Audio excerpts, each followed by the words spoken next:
Hello guys, good afternoon. So today we are learning about the plasmapheresis process. What is the plasmapheresis? What are the indications? What are the procedure? What are the steps? And what are the component we are using during the plasmapheresis? And what are the complications? So let's start with the plasmapheresis terminology. What is plasmapheresis? The plasmapheresis is the separation of a therapeutic separation of a plasma cells from the blood and replacing that plasma cells with the another fresh plasma component. In plasmapheresis, we generally use we can do plasmapheresis by the two process. That is, one is the centrifugal method, and another is the by using the hollow fiber filter. So we can involve two department during plasmapheresis. That one is the transfusion medicine, and another one is the nephrologist. So in blood transfusion medicine department, they are using the centrifugal method. In that, they are using a specific kit. By that kit, they are separating the plasma cells from the blood and replacing that with another albumin or FFP. In hollow fiber method, we use the this. You are seeing that this is the filter, that is P1 filter. It is generally used for the pediatric patient, and P2 filter for the adult patient. So in hollow fiber method, we are using the dialysis machine and this hollow fiber filter, and by that we do the separation of a plasma cells and replacing that plasma with the another fresh plasma. So what are the advantages and disadvantages of these two methods? So first, that centrifugal method. In centrifugal method, it is the best method. It can use for the cytopheresis, that is the separation of a blood cells also, and we can separate the almost all component of a plasma by using the centrifugal method. But the disadvantages of this method is it is expensive, and there is a requirement of a citrate, and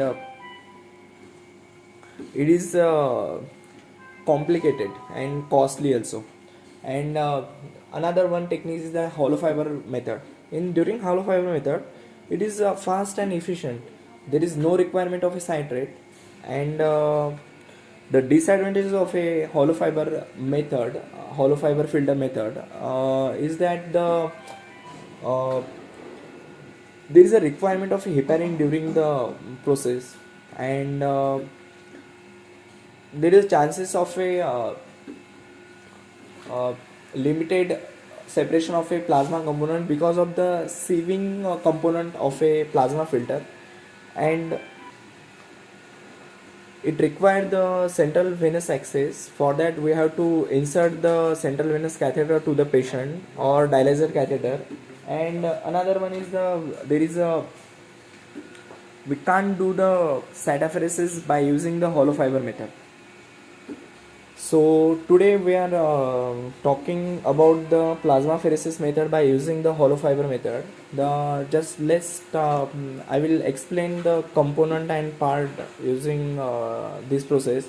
This is a P1 filter we are generally use to do the plasma separation. These are the dialysis tubing. This is the dialysis machine, 4008S Freshness Medical Care. We have inserted one central venous access to this patient, and this one is the P1 filter, this one is the dialysis tubing, and in this process we are using the FFP as a replacement fluid. There are two types of a replacement fluid. One is the albumin, another one is the FFP. So there are so many advantages and disadvantages of both fluid. So let's talk about the albumin first. Albumin, it is the best fluid for the replacement. There is no risk of a hepatitis during the albumin. There is no chance of and there is no requirement of a ABO compatibility, and it can be stored at the room temperature also. And the disadvantage of a albumin is expensive, and we can't supply the uh, coagulation component or plasma component by using the albumin. But during FFP, it is we can supply the coagulation component and plasma component to the patient, but the disadvantages are too much as compared to the albumin. That is there is a chances of a hepatitis or and there is a requirement of a ABO compatibility, and there is a chance of a transmission of a blood transmission diseases during FFP, and there is a chances of a hepatitis during also during FFP transfusion. What are the indications of a plasmapheresis? So first of all, there is a HUS and TTP patient, cryoglobulinemia. Another one is the during in a renal transplant patient for the HLA desensitization, antibody mediated reaction, or post transplant FHGS. Another one is the multiple myeloma case. There is a high HFLC count, barbiturate poisoning. Another one is the good pasture syndrome, ANCA vasculitis. In that the creatinine is more than 5.5 and there is a proteinuria more than 500 milligram. There is a CNS involvement in the systemic lupus erythematosus. These are the indications of a plasmapheresis and the complications during the plasmapheresis. So in that patient, in our current, we are talking about the hollow fiber filter with the dialysis machine technique. In that, there is a chances of a catheter-related bloodstream infection, catheter-related problem, that is the pneumothorax and all. And another one is a sepsis. There is another one is a thrombocytopenia, and because of the citrate anticoagulation, there is a chances of a hypocalcemia during the plasmapheresis process. So Dr. Pallavi will tell about the how she has connected the plasmapheresis that hollow fiber filter, and the how we can initiate the plasmapheresis by using the dialysis machine. So let's start. Hello everyone, my name is Pallavi and मैं आज आपको plasmapheresis में जो सेक लगता है वो कैसे लगाते हैं, उसको कैसे कनेक्ट करते हैं, ये बताने वाली हूँ। ये प्लाज्माफेरेसिस का सेक है, उसको हमने सेक कर दिया है। ये एनएस के थ्रू हम इसमें जो एयर रहती है वो निकाल देंगे, और ये फिल्टर है, उसको प्राइम करके हम पेशेंट को कनेक्ट करते हैं। प्राइमिंग हो गई है और हमने पेशेंट को प्लाज्मा कनेक्ट कर दिया है।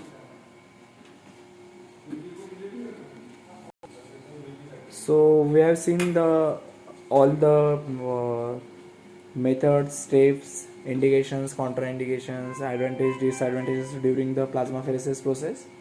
So in my this current case, she is a 8-year-old female, came with a complaint of a diarrhea and one low mild grade fever, and followed by reddish discoloration of a urine, and on blood report she has a bicytopenia with AKI, and on urine RM there is a RBCs and proteinuria, and she also had a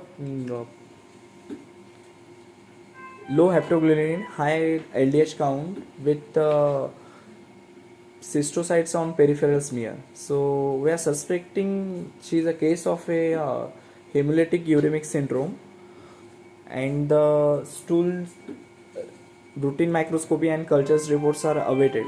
So we have started that patient for the PLEX after ruling out the blood infections and all, and this is what is it is. Okay. Thank you so much, guys. Thanks a lot.